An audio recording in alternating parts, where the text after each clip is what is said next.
अभी तक आप लोगों ने जितने भी इक्वेशंस पढ़े हैं वो सारी सारी लीनियर थे। आज की इस वीडियो में हम डिस्कस करेंगे नॉन लीनियर रिकरेंस रिलेशन को कैसे सॉल्व करें। मेथड वही रहेगा, कैरेक्टरिस्टिक रूट मेथड, है ना।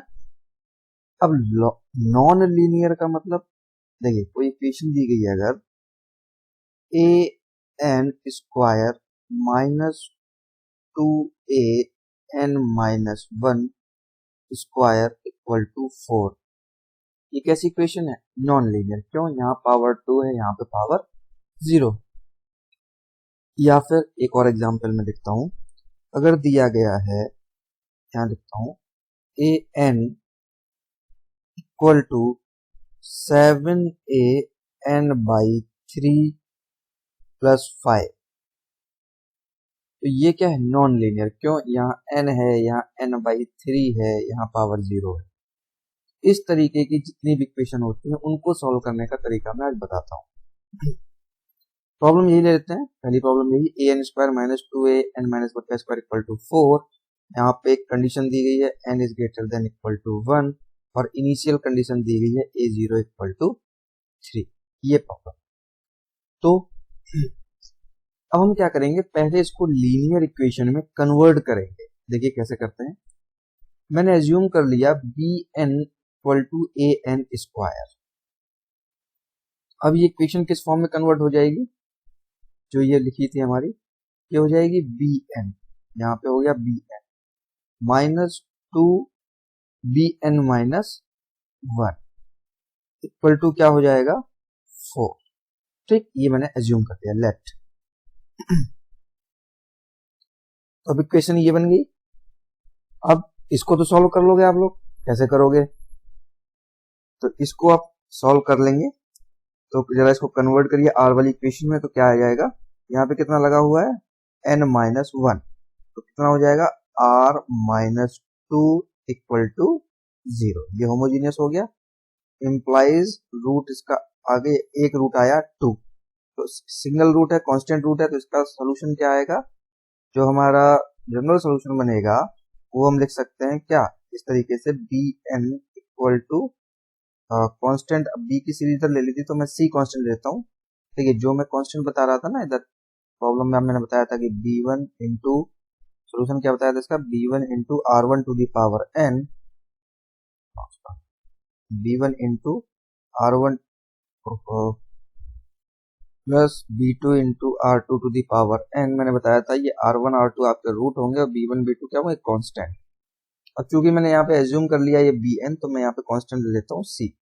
ठीक, तो एक c1 ले लो या c ले लो, c1 इंटू r की वैल्यू होगी 2 टू दी पावर n, ये सोल्यूशन है। अब ये 4, इसको भी तो करना पड़ेगा हमें नॉन होमोजीनियस के लिए। ये नॉन होमोजीनियस इक्वेशन थी ना, इसको होमोजीनियस में कन्वर्ट कर लिया था हमने। तो अब अगर r दिया गया हो, यहाँ पे कांस्टेंट दिया गया है, तो इसका ट्रायल फंक्शन क्या होता है? a, आपको बताया था मैंने। तो अब a को इस लाइन में रख दीजिए, तो क्या आ जाएगा? a minus 2a equal to 4, तो माइनस a इक्वल टू 4, तो a की वैल्यू आ गई -4। ये लास्ट जो हुआ था ना, ये एक तरीके से नॉन होमोजीनियस इक्वेशन है, तो इसको होमोजीनियस में कन्वर्ट करके सॉल्व किया, तो ये आया ट्रायल सोल्यूशन या पर्टिकुलर सोल्यूशन, ये आया a इक्वल टू -4। अब इसको इसमें एड ऑन कर दीजिए, तो bn इक्वल टू क्या आ जाएगा आपका? c1 into 2 to the power n minus 4। अब हमें इनिशियल कंडीशन दी गई है a0 इक्वल टू 3, तो n इक्वल टू 0 रख दीजिए यहाँ पर इनिशियल कंडीशन के लिए, तो क्या आ जाएगा? b0 equal to c1 into 2 to the power 0 minus 4। ठीक, तो हमने एज्यूम क्या किया था? bn equal to an square, तो इसके हिसाब से इनिशियल कंडीशन क्या बन जाएगी? b0 इक्वल टू a0 का स्क्वायर, तो ये 3 था, तो यहाँ पे कितना हो जाएगा? 9। तो b0 की वैल्यू हो गई 9, c1 की वैल्यू मुझे निकालनी है, 2 टू पावर 0 हो गया 1 माइनस 4, इससे हमारा c1 का वैल्यू आ गया 30।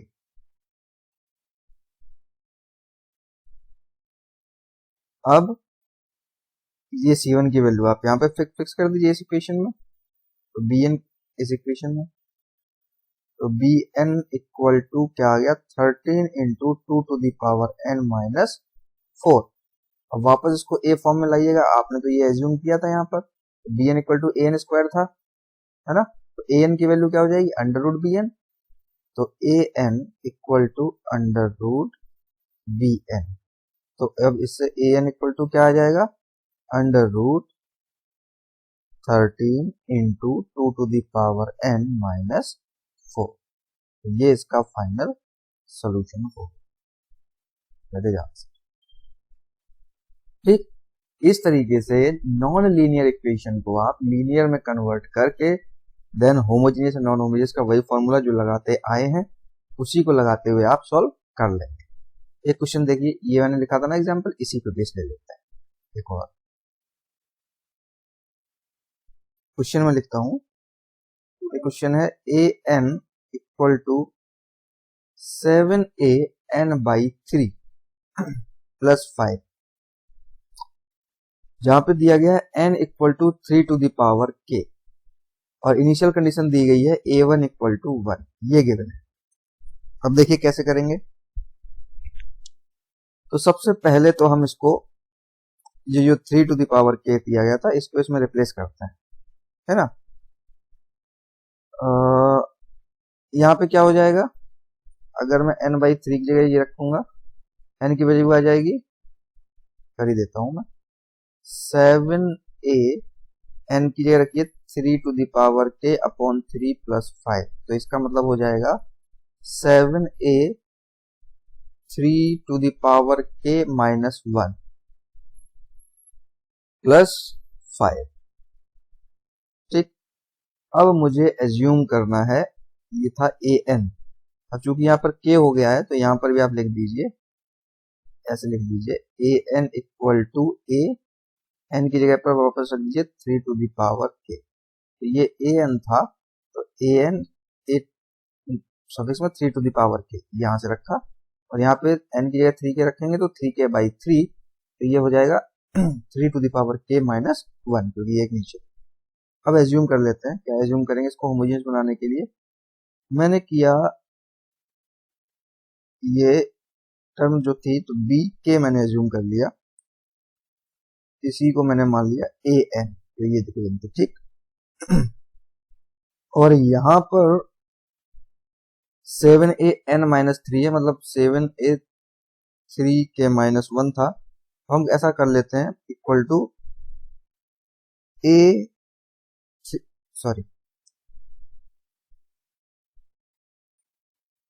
a 3 to the power k, a 3 to the power k, क्योंकि जैसे ही आप 3 टू दावर k लगाएंगे तो हमारा ये क्या हो जाएगा k माइनस 1 के फॉर्म में कन्वर्ट हो जाएगा। तो ये मैंने एज्यूम कर लिया बी के इक्वल टू ए एन, जैसे लास्ट एग्जाम में एज्यूम किया था ऐसे यहाँ पर कर लिया बी के इक्वल टू ए एन और ए 3 टू दावर k। ठीक, अब जरा इसको आप इस इक्वेशन को जो ये ऊपर मैंने निकाली थी इसको जरा होमोजेनियस फॉर्म में लेके आइए। क्या आएगी इक्वेशन, मैं यहाँ लिखता हूँ। अब इक्वेशन आ जाएगी बी के, ए एन को तो आपने बी के मान रखा है, ठीक, या ये जो 3k था इसको भी आपने मान रखा है क्या बी के, तो बी के इक्वल टू 7a। अब देखिए 3 to the power k minus 1, b k की वैल्यू मैंने मानी है एज्यूम की है a सफिक्स में 3 टू दावर k, अगर k माइनस 1 है तो यहाँ पर क्या हो जाएगा बी के माइनस 1, 7a बी के माइनस 1 k माइनस 1 प्लस 5, मैंने ए भी लिख दिया है, ये बी के माइनस 1 पूरा लगा 7 बी के माइनस 1। समझ में आ गई बात? नहीं तो मैं दोबारा बताता हूँ। मैंने एज्यूम ए एन दिया था और ये 3 टू दावर k था, तो मैंने ए एन इक्वल टू एन की जगह 3 टू दावर k रखा, ठीक है ना, तो ये आ गया, और इधर मैंने रखा 3 टू दावर k, तो 3 to the power k divide by 3 plus 5, तो ये आ गई। अब हमें एज्यूम करना था तो मैंने बी के को एज्यूम कर लिया बी के इक्वल टू ए एन और ए 3k, ठीक। अब जब ऐसे इक्वेशन में रखेंगे तो यहाँ पर आ जाएगा बी के इक्वल टू 7a 3k/3, तो 3k का मतलब क्या है, इसको आपने 3k/3 रखा है तो 3 टू द k माइनस 1 होगा। A 3 to the power k को आपने माना है बी के, तो 3 to the power k minus 1 कितना हो जाएगा, बी के माइनस 1। अब ये हमारी इक्वेशन लीनियर में कन्वर्ट हो गई। अब आप सॉल्व करिए पहले इस इक्वेशन, तो क्या आएगा, तो हम इसको ऐसे कर लेते हैं, बी के माइनस 7 बी के माइनस 1 माइनस 5 इक्वल टू 0। तो यहाँ पे हायर ऑर्डर टर्म क्या है, 1, तो क्या हो जाएगा, r माइनस 7,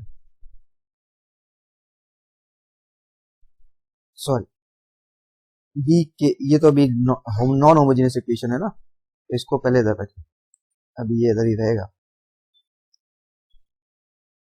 इक्वल टू 5 ही रहने दीजिए। अब ये इक्वेशन जो हमारी बनी हुई है ये हमारी नॉन होमोजीनियस है ना, तो मैंने इसको होमोजीनियस में अगर कन्वर्ट करेंगे तो क्या आएगा, r माइनस 7 इक्वल टू 0। तो इससे रूट क्या आया, r इक्वल टू 7, क्योंकि अभी मैंने सिर्फ इतना कंसीडर किया है, b k minus 1 equal to 0। ठीक, अब नॉन होमोजीनियस में ये क्या है, कांस्टेंट वैल्यू है, तो इसका ट्रायल फंक्शन क्या होगा, केवल a, तो a minus 7a equal to 5। इससे आपके a की वैल्यू क्या आ जाएगी, -5/6। ठीक, और चूंकि ये एक रूट आया तो इसका सोल्यूशन क्या बन जाएगा, हम अगर सोल्यूशन यहाँ पर लिखें तो बी के equal to C1 into root क्या आया था 7, तो 7 टू द पावर k।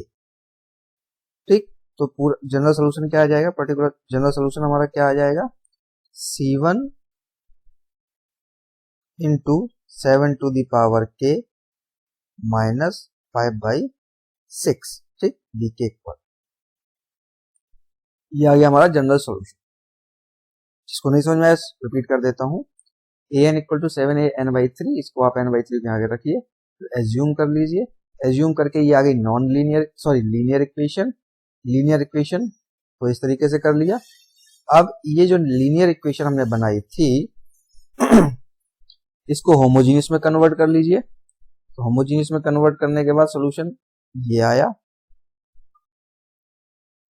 अब इधर कांस्टेंट था, नॉन होमोजीनियस के लिए इसका सोल्यूशन क्या होता है, a माइनस 7 इक्वल टू 5 रखा मैंने। ये होमोजीनियस का, ये जब कांस्टेंट वैल्यू होती है इसका ट्रायल फंक्शन a होता है, मैंने लास्ट वीडियो में सारा बताया था। ये अगर ये fn की वैल्यू हो या b to the power n हो या c to the power n हो, तो सभी के लिए सोल्यूशन अलग अलग मैंने बताया था लास्ट वीडियो में, उसी के हिसाब से चलेगा। a की वैल्यू निकाल ली मैंने -5/6, इसको इसमें एड ऑन कर दिया, तो ये हमारा आ गया जनरल सोल्यूशन। अब कुछ नहीं करना है, जो b आपने एज्यूम किया था उसी एज्यूम को इसमें वापस रिप्लेस रखना है। तो एज्यूम मैंने क्या किया था, ये देखिए, a3 equal to an equal to a3k, sorry ये एज्यूम किया था bk इक्वल टू an, तो रख दीजिए जरा bk की जगह पर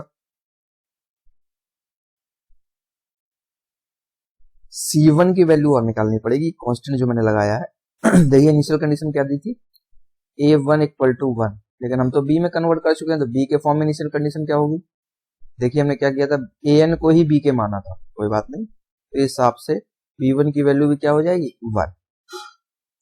चला यहां रखिए, b1 equal to c1 equal to 1 रख रहे हैं, 7 to the power 1 minus 5/6, b1 की वैल्यू क्या दी गई है, 1 इक्वल टू 7c1 माइनस 5/6।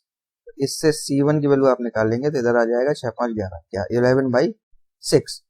अब सोल्यूशन क्या बना, b k equal to 11/6 into 7 to the power k, इस इक्वेशन में रखा है -5/6।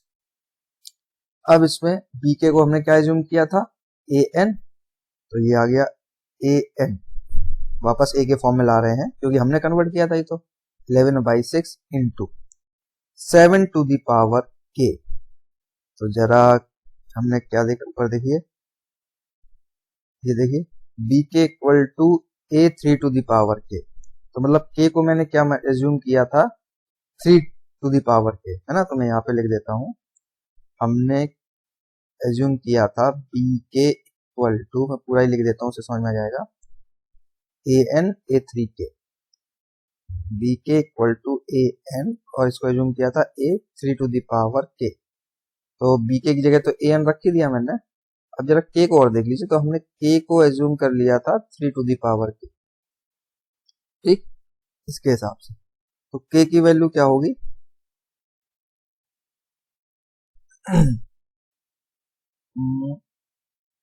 सॉरी,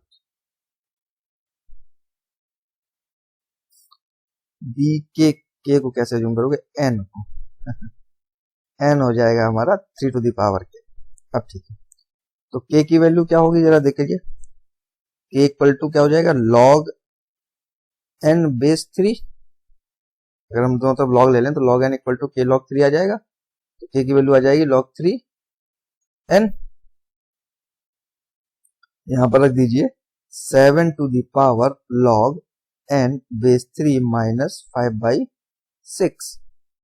अब आप चाहें तो सोल्यूशन यहाँ पर भी छोड़ दे सकते हैं, नहीं तो मैं थोड़ा सा और सिंप्लीफाई कर देता हूँ, ये जो 7 log यहाँ पे लिख देता हूँ मैं, 7 to the power log n base 3, इसको हम इस तरीके से भी लिख सकते हैं, n log 7 बेस 3, n इधर आ जाएगा, 7 इधर चला गया, बेस 3, तो an इक्वल टू 11/6 n,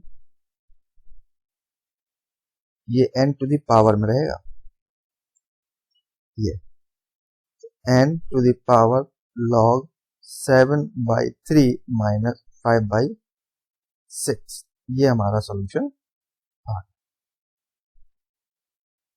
ये n to the power log 7 base 3 है, अगर ना समझ पा रहा हो तो क्लियरली लिख देता हूं मैं ऐसे, n to the power log 7 base 3, इसको इस तरीके से लिख सकते हैं, ठीक।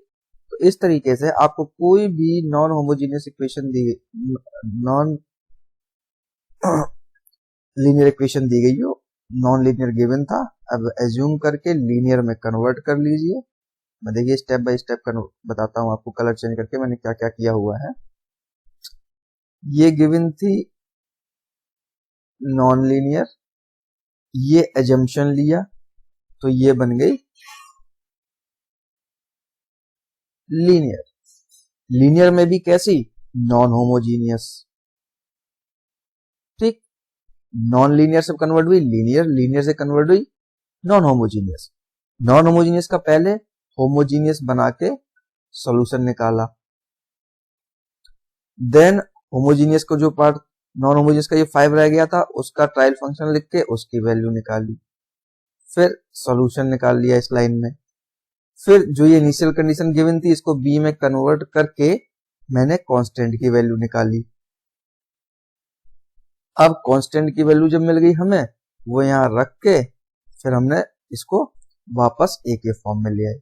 इस तरीके से आप इन स्टेप्स को लगा के नॉन लीनियर इक्वेशन को सॉल्व कर सकते। आई थिंक 2 एग्जाम्पल बहुत है, बाकी और आप प्रैक्टिस करिए, अगर कहीं कोई डाउट आती है तो बता दीजिए। Okay, thank you.